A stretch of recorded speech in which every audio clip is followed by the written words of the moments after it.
This weekend, we're heading to the streets of Baku for the Azerbaijan Grand Prix, and it could be a game-changing week for F1. But before we get to what we can expect from this week, let's take a quick recap as to what happened last week and how it has set the stage for an exciting race in Azerbaijan. Ever since Red Bull announced that they will be parting ways with Adrian Newey, there has been a huge question mark as to where he will end up.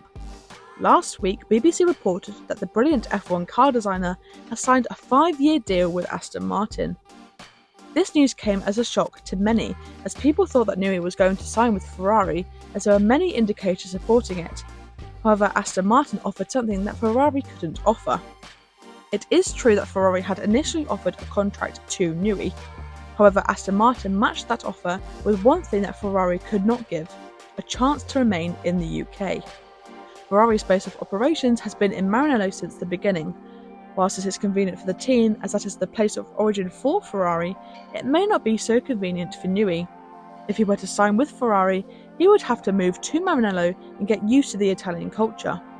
With Aston Martin, the base of operations is right there in Silverstone, hence Newey would rather stay in the UK rather than shift to Italy and learn a new culture at the age of 65. Aston Martin is also set to announce HPS Investment Partners and Excel as the newest investors who are purchasing a large stake in the team. It has been speculated that Lawrence Stroll used the info of Newey joining the team to lure the investors. This deal will reportedly increase the overall value of the Aston Martin team to £1.5 to £2 billion. During the weekend of the Italian Grand Prix, Mercedes announced that Kimi and Antonelli will be driving for the team from the 2025 season. Last week there was a lot of talk as to how this affects George Russell's future with the team.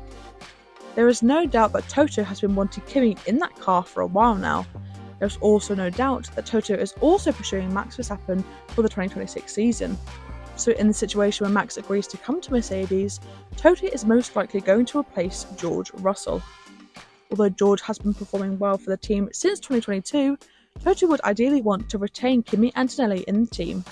With Kimi Antonelli and Max in the team, there could be a championship caliber driver in the team for the next 15 years. Former Mercedes driver Nico Rosberg also suspects that George's future at Mercedes is at risk. George is not safe at all because Toto still wants Max, Rosberg told Sky Sports. He will try again for 2026 because giving up is not in Toto's vocabulary. If Max becomes available, and I think it's a possibility, the next year is a shootout between George and Kimi. The pressure on George is high because he has everything to lose.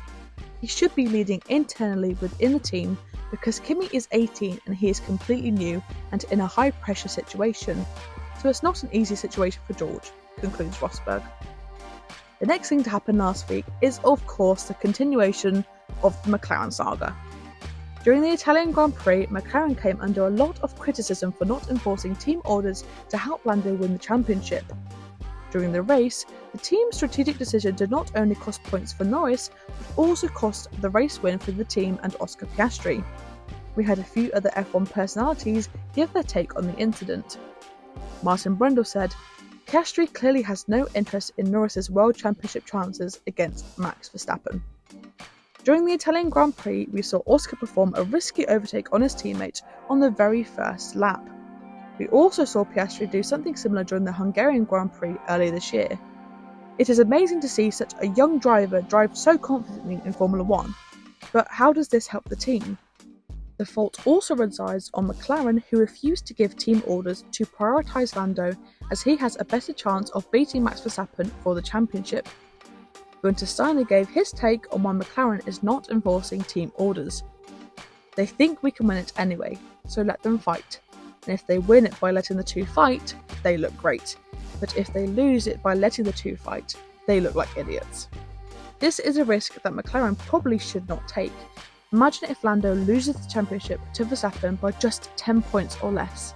The fans will look back to these races and say, this is where Lando lost the championship. This brings us to the upcoming weekend in Baku. The Baku street circuit has a combination of long straights and low-speed corners. From what it seems, McLaren could have an advantage on this type of circuit, but will they use team orders to prioritise Lando?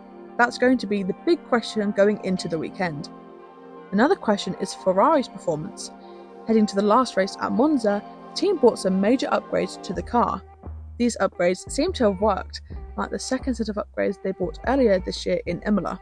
This helped them stay close to McLaren and take the race win when the papaya outfit made a mistake. But it will also be interesting to see how this pace translates into the Baku street circuit. Given that Baku does have long straights, it should be an advantage to McLaren, but they need to hold it together in the pit wall. Red Bull's pace has been way off for the last 6 races. McLaren are only 8 points behind the Austrian team after the Italian GP. Considering that Red Bull does not have a great straight line speed, which is vital for Baku, it is unlikely that they will be able to perform well here. Besides, the team has already mentioned that they will bring in their next upgrade only at Aston, which is the next track race. Considering that there are so many storylines heading into this week, there is no doubt that this weekend is going to be exciting. What are your predictions for the Azerbaijan Grand Prix? Post your thoughts in the comment section below.